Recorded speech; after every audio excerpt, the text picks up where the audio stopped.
Hello, everyone. Thank you for joining me. Your presence is greatly appreciated. Today, I am going to review the book called Cubana by JaQuavis Coleman, and this is the cover of the book. Okay, let's just jump right into the juiciness. Okay, so this is a street life story. It involves drugs, sex, money, love, power.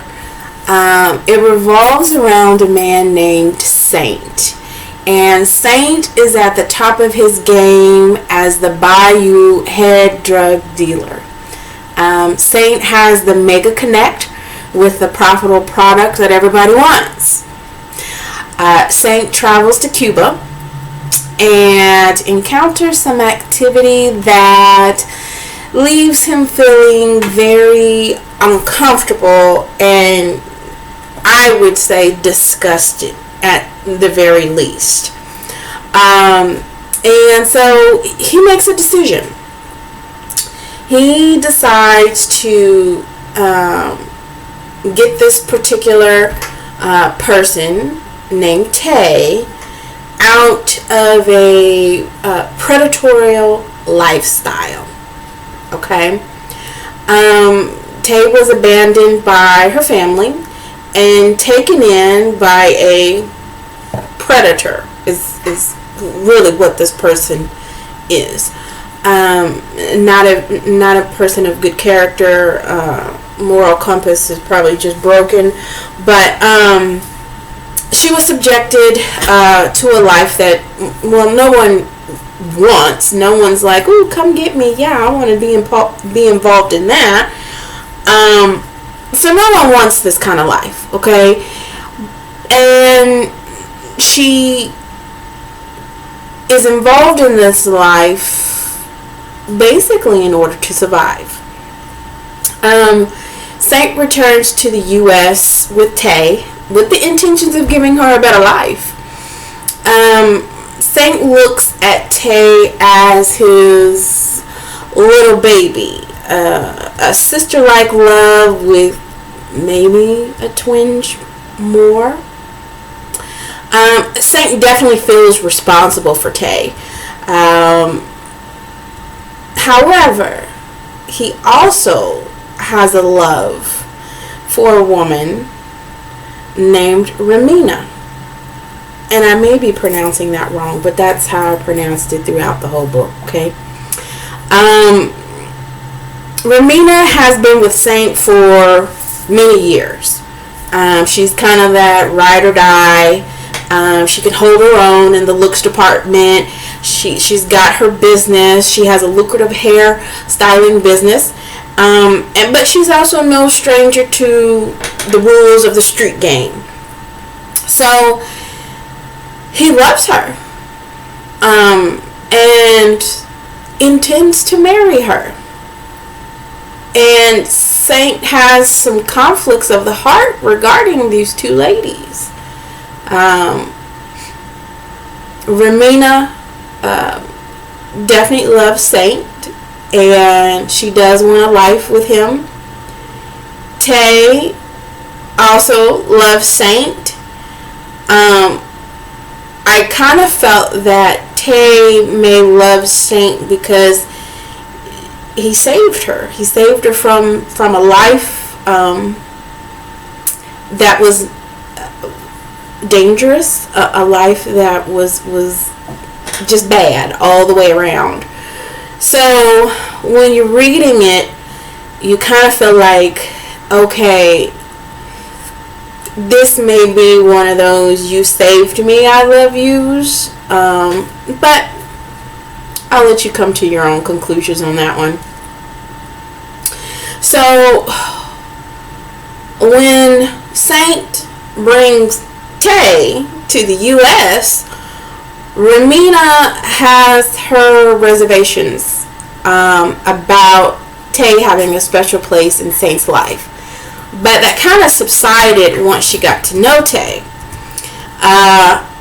Tay seemed to have a loyalty to Ramina, but more so towards Saint, obviously, who took her out of a horrible situation. Ramina took Tay under her wing and assisted her in adjusting to the life in the U.S. There's a landslide coming into Saint's life, though. Saint thought he was at a point in his life where he could leave the game behind and move forward with a legitimate lifestyle. He had an exit strategy and was putting it into motion. Then it all got turned upside down, y'all. It did.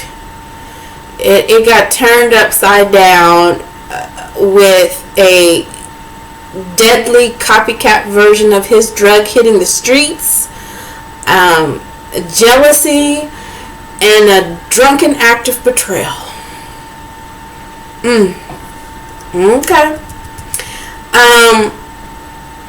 I'll let you find out the details of how Saint's life got derailed. I'll let you find out what happened to Ramina and Tay. Just to let you know, there is a surprise. Well, I didn't see it coming at all. I did not see it coming at all. And it will make you want to go back through the book to see if there was a clue somewhere along the way. So that's just a little snippet of a little juicy nugget for you. Entice you to read the book. So I'm going to give you some warnings about this book. Obviously, it's about, drugs, love, sex, money. I will forewarn you, there are explicit sex scenes in the book. The story is obviously heavily dipped into the drug life and describes details of drug usage and its effects. There is obviously also violence involved. There's a touch of some hoodoo, for lack of a better description, in a section of the book. And that's the best. I didn't think of any other way to describe it, but yeah, it was some voodoo. And if you're irritated by editor errors, there were a few, but nothing that really, makes, and it doesn't affect the story, but just FYI.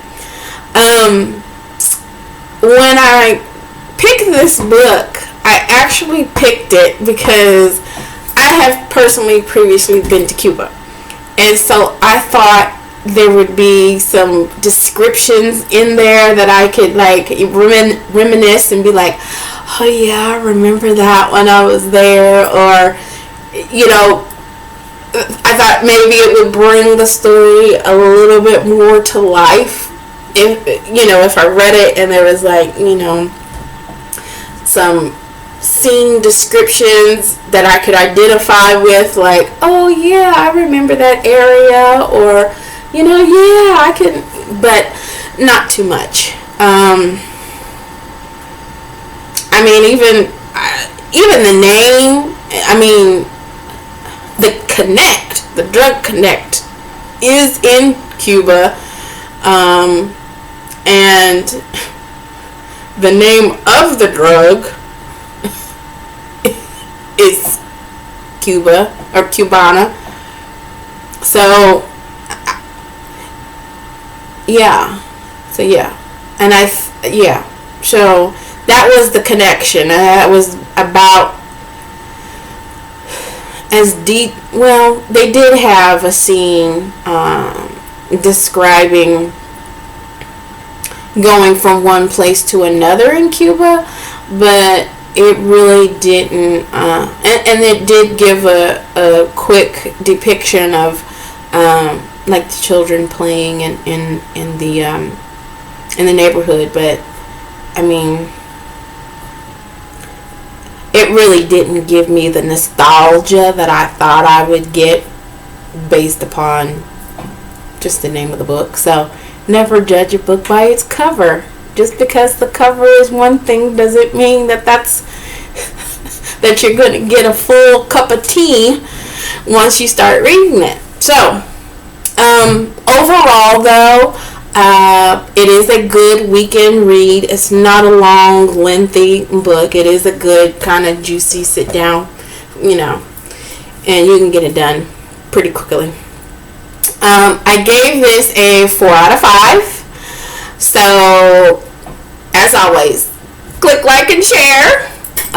If you've read the book, comment your thoughts. And until next time, keep turning the pages, my book lovers.